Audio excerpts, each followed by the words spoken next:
welcome back to Good Morning Sri Lanka. You're still with me, Anupama, and we still have Miss Sally Sterner, the Consular Chief of the U.S. Embassy Colombo, right here with us, and we have further questions to ask you. So, all right. So, during the break, we were talking about who a person can include in the application. There were questions of that parents had when they supposedly when they have children above 21 years, and the application says particularly you have to be over 21 years. Can you tell us about that procedure, please?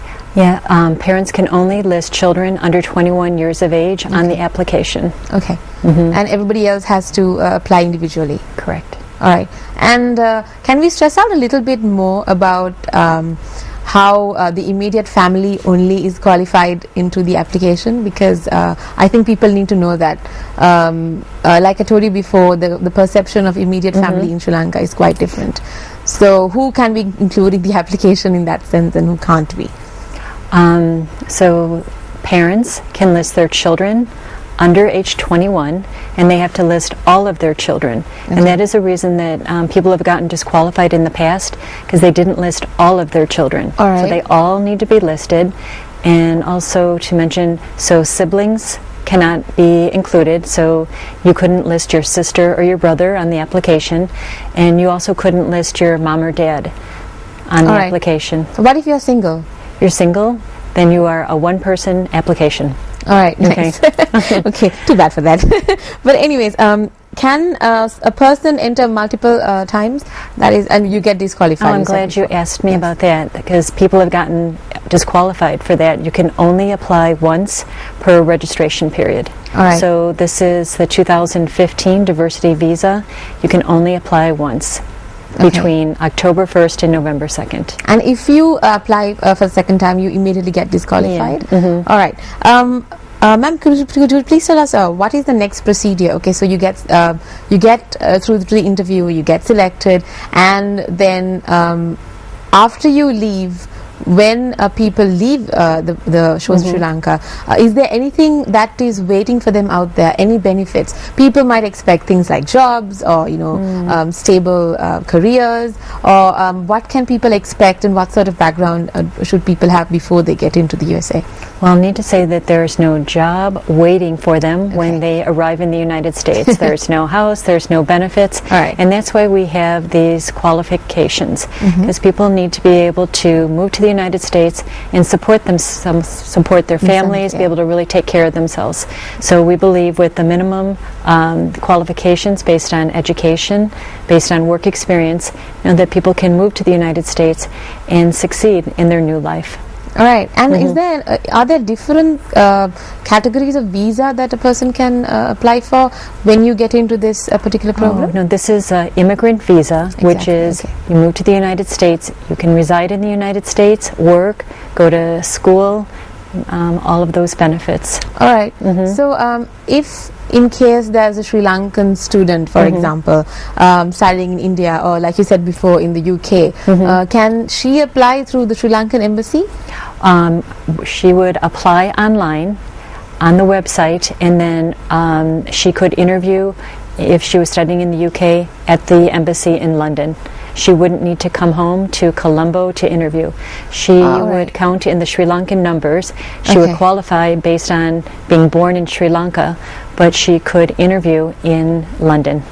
All right, so that's pretty easy. But that only depends on whether you are a student or whether you're actually Sri Lankan citizen. Or if you're a resident of another country, that's fine. Right, okay. And another question, can you select your residential area before you get into the USA? I'm talking about the immigrants who are selected. Or is that completely personal? That's up to completely personal. Okay. Wherever you know people or you've read about and you've always wanted to live. So that is up to them to decide. It's an individual From decision. Hawaii to New York, wherever they want to go. Today was wonderful. I interviewed a family, and they were on their way to Denver, Colorado. Okay, so that was today. So this program actually is focused on the people who would migrate to the USA in 2015? So the time period is they apply now through November 2nd. They're notified in May 2014. Then they would interview starting October 1st, 2014 through September 30th, September 2015. Oh, so this happened. This has a 2-year gap for the entire process. Yeah, so there is a gap. So you find out in May, and then you can start interviewing as early as October. Okay, so yeah, the next question that I was discussing with you and Juliana behind the screen before the show started is that there are many people who have a misunderstanding that there are other programs as well, except for the Green Card Lottery, the Diversity Visa Lottery system, the program. Except for that program, there are many other programs through which you can get into the USA, and those programs are also supported by the US Embassy. And like you said, that is not true. Could you please elaborate on that? Well, there's many ways you can go to the United States. We have, there are the non-immigrant visas, so that's the students, tourists, that's people going to do short-term work assignments, maybe going to a trade school in the United States. We see close to 20,000 residents of Sri Lanka and the Maldives every year for non-immigrant visas. We also have immigrant visas, and that is to go and live in the United States. We do several thousand of those each year at U.S. Embassy Colombo, and diversity visa falls under that program. They're immigrant visas, so it's to go and reside in the United States. All right, and you said before the break that 50,000 get selected, and is that like a fashion that's going on every year? Or? Well, the numbers have been pretty consistent over the last 10 years. Around 50,000 apply each year from Sri Lanka. Okay. And how many people normally get selected? About 1,000. All right. So 1,000 out of 50,000, that's pretty rare. And then how many people actually get to go into the USA? Well, not as many as we would hope. And it's several factors. Number one, people don't check the website on May 1st, so they don't know that they were one of the winners. I think that's one of the biggest problems. So we really are going to make sure that we go out with the public and really encourage people to check the website come May. Another reason is they just decide they don't want to pursue it anymore. It is a big challenge. It's a big, for your family to move overseas. That's part of it. Another one is they come into the interview and it turns out they don't have the qualifications, so they're not eligible to go with the diversity visa program to the United States. Okay, so do you mean that during the interview you get different feedback as opposite to the application? Yeah, they may not have passed their A-levels, or maybe they don't have that work experience that they claim to have on their initial application. All right. And why do you think that happens? Because I'm sure that the feedback they get is the same, even if they applied truthfully during the application process. Is there any reason why you think so far, according to your experience, that people actually step back and say, I don't want to do this anymore? Like you said, that some people actually change their minds about migrating to USA. Is that solely depending on the fact that it's a big challenge and they are worried about their families? Or is there any other reason that you have noted as an official? Well, I think people's life change. Relationships, maybe change in birth of a baby, wanting to be close to home.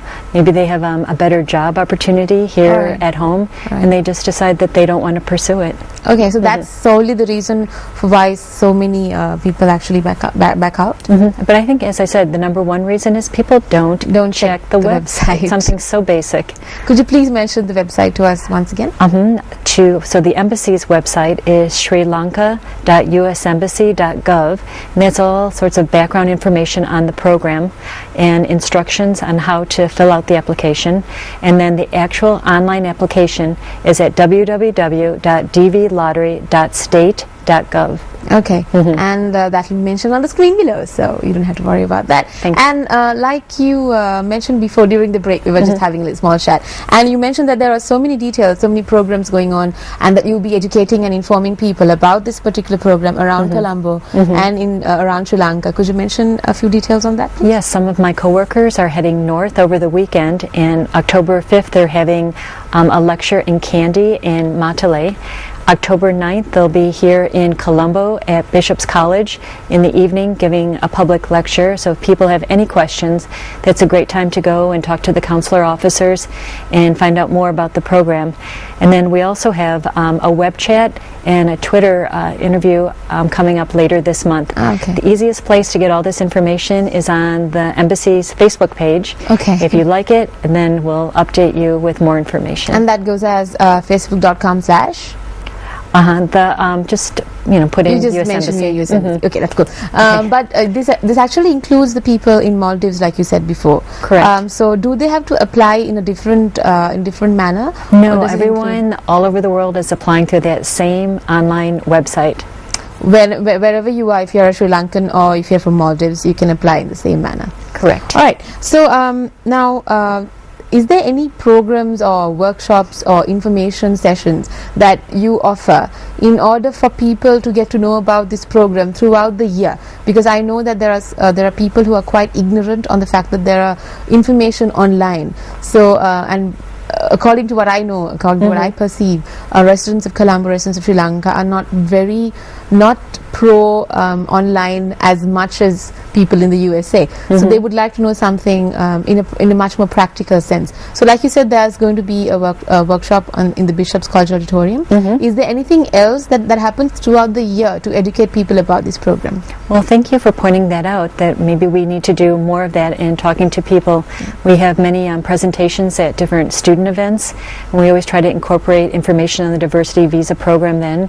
There's always information on our website, Facebook page about the program, but we will focus more on it year-round to get the information out about the program. Yes. It's only open once a year to apply, and that's the month of October. Yeah, and if people miss that slot, then they will miss out the entire year. Then they have to wait till the next year. Exactly. So that's why I mentioned the fact that you need to educate yourselves about that. And of course, I need to mention to the audience that the main reason why you won't be selected if you actually apply, like Ms. Tano said, is that you would not remember to check the website on the 1st of May on the following year after you applied. So please don't forget to do that in case that you're wondering how we should get our results. And like she mentioned before, you will not be getting any emails or any notification from the US government. Telephone calls, nothing. No telephone calls, especially. So it's up to the applicant themselves to look online and check for themselves whether they were selected for the interviewing process. And it's solely their responsibility, like you said. Correct. Yeah, and talking about telephone calls, it's very interesting because I've got this person, like I told you before. Let's talk about the scams, because there are many people,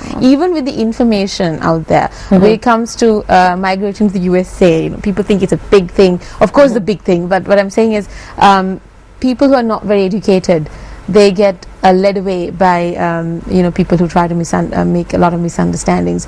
So what kind of advice would you like to give the audience on that? Because we need to stress on that a lot, because many people fall into scams, especially by telephone calls, emails, invitations, organizations and things like that. Well, if it sounds too good to be true, it probably is. All right. Okay. Especially if there's a cost involved, because like you said, this doesn't have any cost involved in it. All right. So let's move on to talking about visas, like we discussed before. Could you tell the audience, could you inform us how we could apply for a immigrant visa or non-immigrant visa? Well, for an immigrant visa, those are based on family relationships. Okay. So you'd need to have a sister or brother, or maybe your mother in the United States to be qualified for one of those. Okay. And everything else depends on this particular program. Yes. All right. That's and we actually send many Sri Lankans go to the United States on the work visas, and so that is you're sponsored by a company in the United States for a work visa. Okay. But that's a little bit more complicated, and I encourage people to look on our website for more information on those programs. All right. Yeah. All right. And